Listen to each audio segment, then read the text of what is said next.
Saudara, kekalahan melawan Australia membuat timnas Indonesia menghuni posisi 4 klasmen grup C dengan koleksi 6 poin.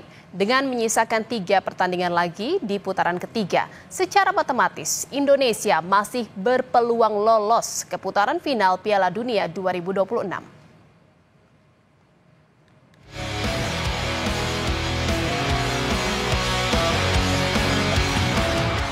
Timnas Indonesia harus mengakui keunggulan Australia saat bertandang ke Allianz Stadium Sydney. Australia melumat tim asuhan Patrick Kluivert dengan skor 5-1. Indonesia sempat mendapat peluang mencetak gol lewat titik penalti. Sayang, Kevin Dix gagal menuntaskan tugasnya.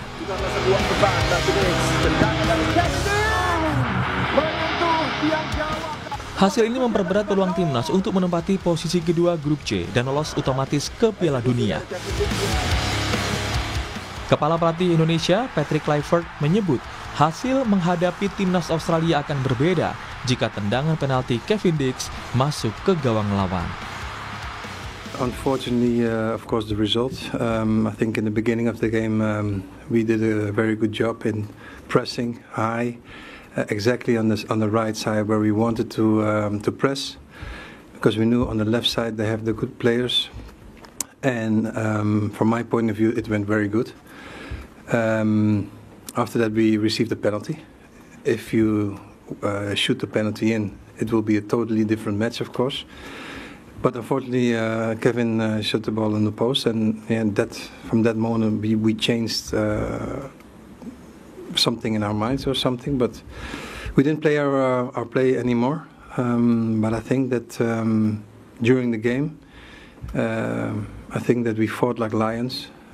We never dropped down our heads, but unfortunately I'm very disappointed, of course, for the result, not only for us, for the people, but for everybody who is supporting Indonesia. Di sisi lain, mantan pelatih timnas Indonesia Sintayong memuji para pemain yang sudah bekerja keras. Sementara ditanya soal kekalahan, STY menilai salah satu penyebab timnas kalah adalah tidak banyak waktu untuk latihan. STY juga mengakui banyak momen man-to-man kita dengan pemain Australia kalah. 우리 선수들이 호주까지 가서 열심히 최선을 다한 것 같아. 앞에서 선수들이 전방 압박돼가고 최선을 다했지만 시간이 부족해서 세트피스의 맨투맨 이걸 놓치는 게 결정적으로 치지 않았나 생각합니다. Hasil minor yang didapat timnas Indonesia saat jumpa Australia membuat supporter Indonesia kecewa. Meski begitu, mereka masih yakin Indonesia bisa lolos ke Piala Dunia 2026 dengan meraih poin di pertandingan sisa. Harapan untuk ketemu tim-tim selanjutnya, ketemu Bahrain pastilah menang lah. Indonesia kemarin karena wasit aja. Nah, terus ketemu Jepang ya kita optimis saja bisa ngimbangin permainan mereka. Ketemu China bisa lah untuk menang di kandang sendiri. Untuk Bahrain 100% harus menang. Soalnya kan main di kandang juga, kan udah ada kontroversi yang terjadi. Mungkin pemain Bahrain juga mentalnya nggak terlalu siap untuk bermain di Indonesia. Kalau untuk lancingnya udah pasti optimis sekali untuk lancingnya, apalagi main di DBK juga kan. Hanya peringkat 1 dan 2 grup yang lolos otomatis ke Piala Dunia.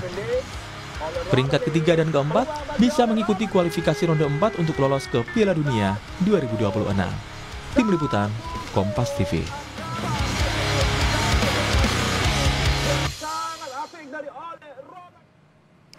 Saudara, kekalahan timnas Indonesia melawan Australia mungkin mengecewakan, tetapi kita masih berharap dan optimistis timnas akan tampil apik di 3 laga tersisa.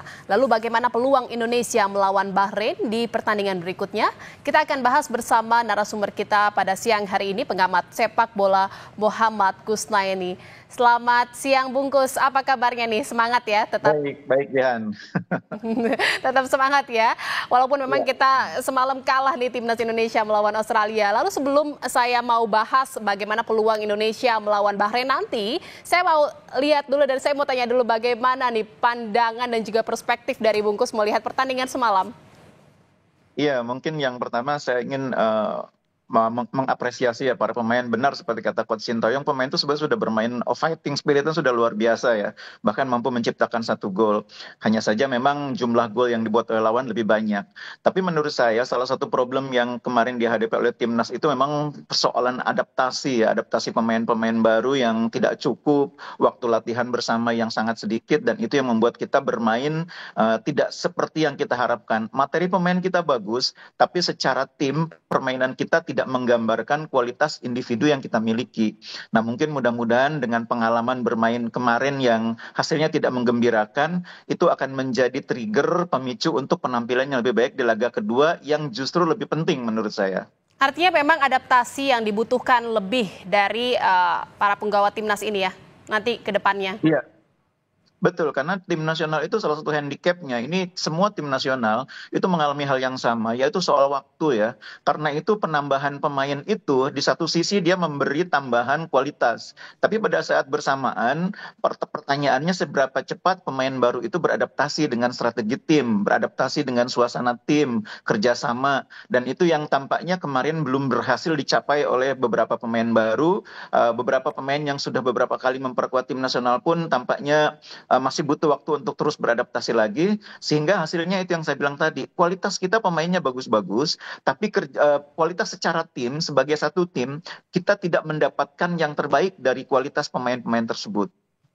Ya, jadi memang chemistry dari timnas ini memang perlu diperkuat lagi. Lalu selain memang ada kekurangan dari tadi adaptasi dari timnas Indonesia melawan Australia semalam, kita lihat juga memang permainan dari Australia ini sangat apik gitu ya, Bungkus. Ini apa yang bisa dipelajari atau jadi pelajaran bagi timnas ke depannya? Iya, jadi dari Australia kita belajar kemarin secara kualitas, ke Australia kan agak sedikit berkurang karena banyak pemain inti yang berhalangan. Minimal ada 5 pemain utama yang tidak bisa bermain. Tapi mereka menunjukkan bahwa meskipun tidak semua pemain terbaik mereka bisa dimainkan, mereka tetap percaya diri, tetap tenang, mereka tetap bermain disiplin.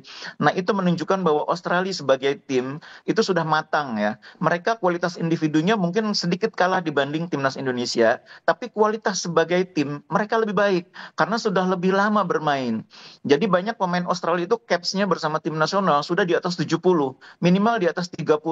Hanya ada 2 pemain di posisi starter yang capsnya masih di bawah 10.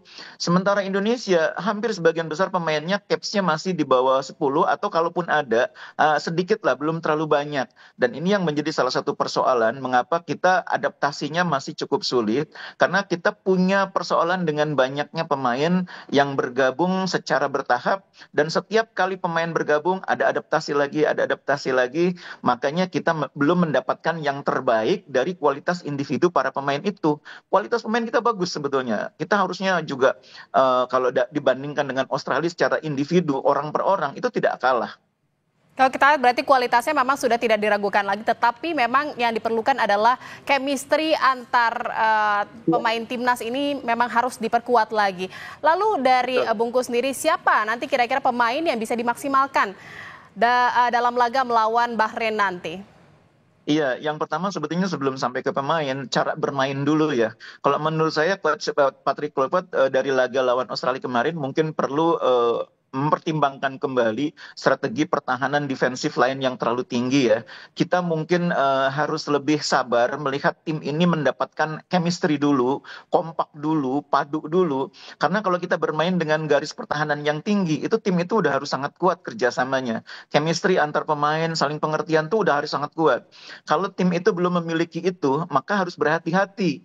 Defensif lainnya harus lebih moderat, tidak terlalu tinggi. Nah, mungkin Coach Patrick Kluivert perlu mempertimbangkan itu. Kita memang timnya materinya bagus, tapi belum ada kerjasama tim yang betul-betul kuat, chemistry belum terbentuk. Jadi defensif lainnya kalau terlalu tinggi, risikonya seperti kemarin. Kita ya, Bungkus, lalu kalau dari perspektif dan pandangannya Bungkus nih, bagaimana bisa memaksimalkan lini pertahanan Indonesia nanti ke depannya?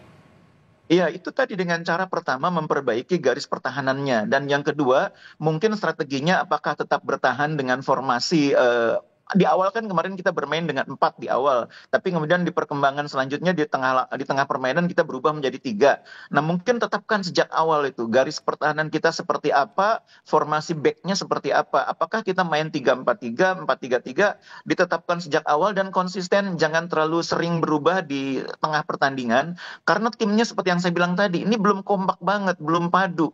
Kalau timnya sudah padu, berubah-ubah formasi di tengah pertandingan itu hal yang biasa dalam sepak bola. Tapi kalau kerja sama timnya sudah padu ya, kalau belum padu, kalau chemistry-nya belum terbentuk, perubahan itu seringkali membawa risiko.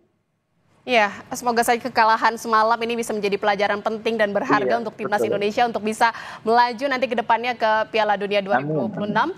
Dan terima kasih pengamat sepak bola Bungkus atas informasi dan perbincangannya di Kompas Siang. Terima kasih, salam sehat.